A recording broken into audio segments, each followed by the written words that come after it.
देख रहे हैं सिटी इंडिया न्यूज चैनल, हक की आवाज।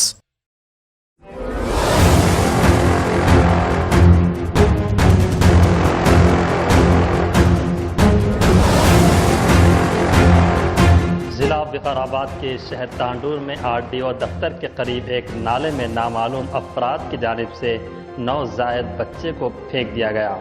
वहां से गुजरने वाले अवाम ने पुलिस को इस बात की इत्तला देने पर पुलिस मौके वारदात पर पहुंचकर तहकीकात का किया आगाज। तांडूर से मोहम्मद मुनीर अहमद की रिपोर्ट।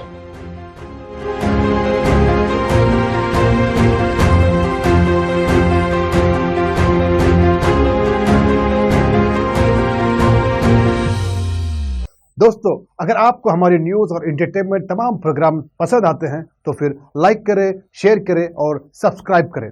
और हाँ, बेल आइकॉन दबाना ना भूलें ताकि आप हमारी हर न्यूज और हर एंटरटेनमेंट प्रोग्राम से अपडेट रहें।